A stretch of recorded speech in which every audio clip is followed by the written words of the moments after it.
नमस्कार मित्रों, आइए आज चिंतन में कर्म चक्र।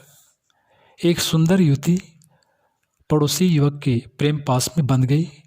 दोनों ने लोक भय से कहीं अन्यत्र जा बसने का निश्चय किया और रात्रि में घर छोड़ दिया। युवक अपरिचित जगह में निर्वाह साधन कठिनाई से ही जुटा पाता, फिर भी दाम्पत्य जीवन चला और 3 वर्ष में ही 2 बच्चों का बाप बन गया। दोनों ने सोचा घर वापस लौट चलें, परिवार का क्रोध शांत हो गया होगा, वहीं गुजारा करेंगे। लंबा रास्ता पार करना था। 2 बच्चों को गोद में लेकर दोनों बीहड़ के रास्ते घर लौट रहे थे। रास्ते में एक विषधर ने युवक को काट लिया और वह वहीं ढेर हो गया। युवती पर विपत्ति का पहाड़ टूट पड़ा, पर करती क्या, उसने लाश को नदी में बहाया और किनारे पड़े लट्ठे के सहारे पार उतरने का प्रयास करने लगी। एक हाथ में लट्ठा रहने के कारण एक ही बच्चे को साथ ले सकती थी, सो उसने छोटे को पत्ते के ढेर में छिपा दिया और बड़े को कंधे पर बिठाकर लट्ठे के सहारे पार उतरी। दूसरे फेर में दूसरे को ले जाने की उनकी योजना थी। पार होने पर बड़े बच्चे को खेलने के लिए बिठाया और वापस लौटकर छोटे को लेने चली, पर दुर्भाग्य का क्या कहना। देखा तो छोटे को श्रृंगाल खा चुका था। सिर धूंती लौटी तो देखा कि माँ से मिलने की आतुरता में बड़ा नदी तट पर जा पहुँचा और प्रवाह में बह गया।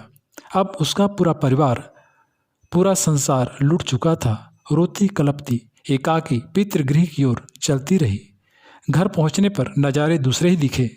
माता पिता मर चुके थे, सास ससुर बीमार पड़े थे। एक भाई था, सो भी ठीक उसी दिन मरा जिस दिन घर पहुंची थी। इतनी विपत्तियां इतनी जल्दी एक साथ उस अल्हड़ लड़की पर टूटी तो वह संतुलन गंवा बैठी और पागल सी हो गई। उस पगली की उद्यत गतिविधियों से क्रुद्ध होकर पड़ोसियों ने उसे भगवान बुद्ध के आश्रम में पहुंचा दिया। उस वातावरण में देर तक रहने के बाद शोक घटा और उसकी समझ फिर से लौटने लगी।